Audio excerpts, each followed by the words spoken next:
теориите на меѓународни односи се продукт фактички на сопственото време.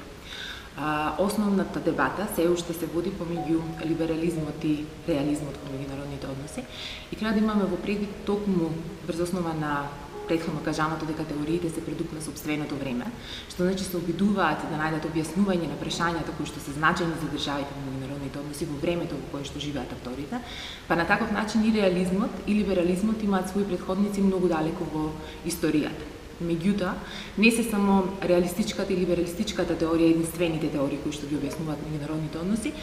Напротив, постојат голем број на други теории кои што се занимаваат со тие основни прашања на државите, како што се војната, мирот, соработката, сиромаштијата, развојот, конфликтот и во суштина тие теории, само на кратко, се пред се англиската теорија, која што во суштина на некој начин дава среден пат помеѓу реализмот и либерализмот.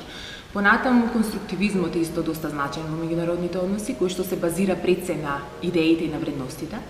Марксистичката теорија, која што се јавува како критичка теорија и она што е интересно е ова единствена теорија во меѓународните односи која што носи име на некој автор. И исто така меѓународната политичка економија е доста значајна затоа што се обидува да ја постави таа врска помеѓу економијата и политиката во меѓународните односи. Феминистичките теории, теориите кои што се обидуваат да ги објаснат надворешните политики на државите и така натаму. Меѓутоа, основната дебата се уште се води помеѓу реализмот и либерализмот.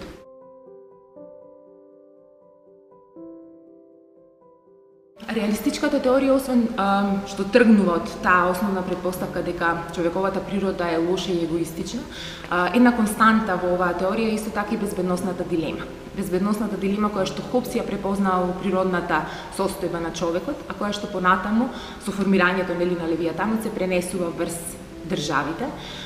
И во суштина непостоењето на еден Левијатан на меѓународна сцена ги остава државите да екзистираат понатаму во природна состојба, односно да бидат во ставови на гладиатори насочени со копјата едни против други. Во едно анархично меѓународно општество во кое што не постои централна власт која што ќе се наметне врз државите, секоја држава е оставена самата на себе си.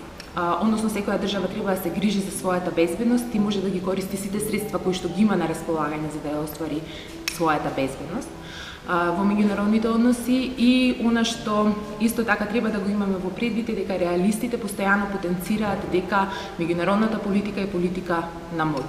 Во меѓународното општество, кое што, како што реков, е анархично, државите се правно еднакви, меѓутоа се фактички нееднакви.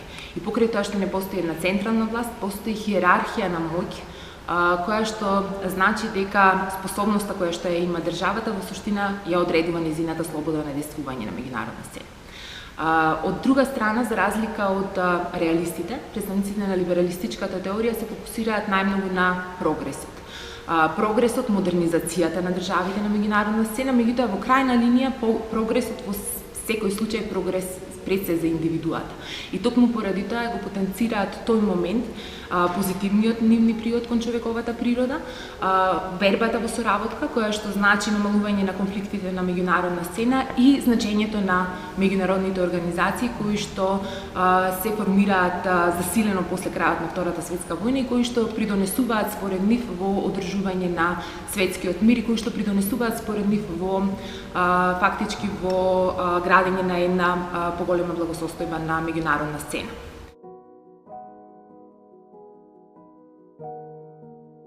Меѓународниот систем во кој што денес живееме е поприлично комплексен и не може да гајме илузија дека државата може да биде затворена и може да биде самодоволна, да се грижи за своите државјани без да ги земе во предвид без да го земе во предвид постоењето на другите држави.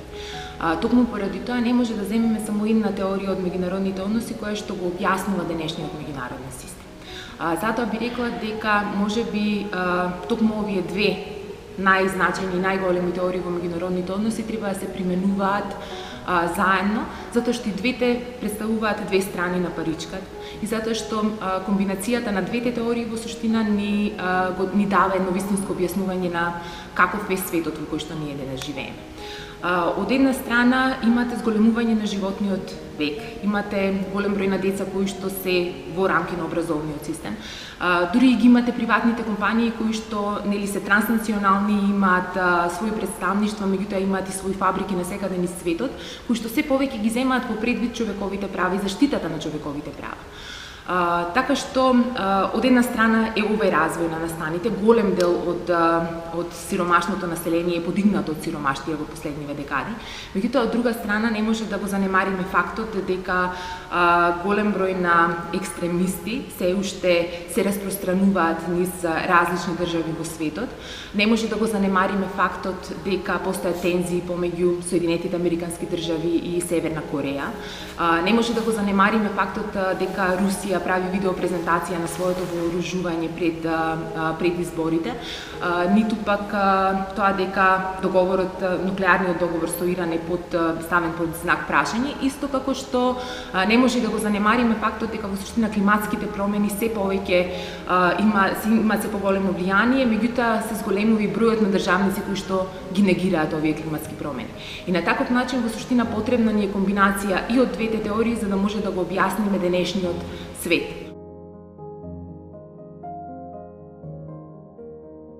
Република Македонија е мала држава во меѓународните односи на која што основна цел е опстанокот и треба да ги има во предвид повторно и двете теории кои што се најзначајни за објаснување на основните прашања во меѓународните односи.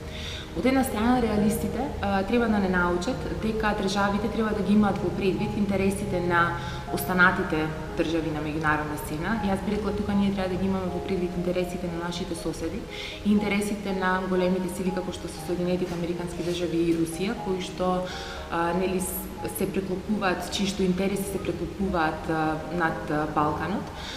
И да ги има во предвид моќта која што овие држави ја имаат на располагање за да ги остварат сопствените интереси. Реалистичката теорија која што го објаснува меѓународното општество како општество во кое што моќта има најголемо значење, односно меѓународната политика која што исто така и се нарекува како политика на сила или политика на моќ, треба да ја научи Република Македонија дека треба да е спремна на компромис. Затоа што Моргентау вели, за да биде на дипломатија успешна, на располагање има три средства. Едното е закана со употреба на сила, убедување и компромис. Сега, кога немате можност да употребите закана со сила, тешко дека може да убедите некого, па со оглед на тоа оно што ни останува како опција, како мала држава повторно потенцирана на меѓународната сцена е пред се компромисот. Од друга страна, институционалниот либерализам ја нагласува улогата на меѓународните организации во меѓународната политика, во контекст на тоа дека придонесуваат во голема мера кон соработка помеѓу државите, па од тој аспект во суштина Република Македонија треба да ги земе лекциите од страна на институционалниот либерализам и треба да се стреми кон членство кон овие меѓународни организации, пред се кон НАТО и Европската унија. Земајќи ги во предвид лекциите и на реалистичката и на либералистичката теорија за меѓународни односи, она што Република Македонија треба да го направи во смисла на водење на успешна надворешна политика, е процесот кој што го започна, а тоа е ослободување од антиквизацијата, која што не окупираше на некој начин во изминативе 10 години. Зошто? Заради тоа што научивме од војните во поранешна Југославија дека национализмот води кон војна. Токму поради тоа сметам дека најуспешна надворешна политика на Република Македонија е водење на добра внатрешна политика, што значи консолидирање на правната држава, почитување на владењето на правото, почитување на слободата на медиумите, нешто што е исто така исклучително значајно, независноста на судството и борбата со корупцијата, кое што ќе ни помогне да се промовираме во светот и во меѓународните односи како една мала, меѓутоа модерна и современа држава која што е спремна на соработка.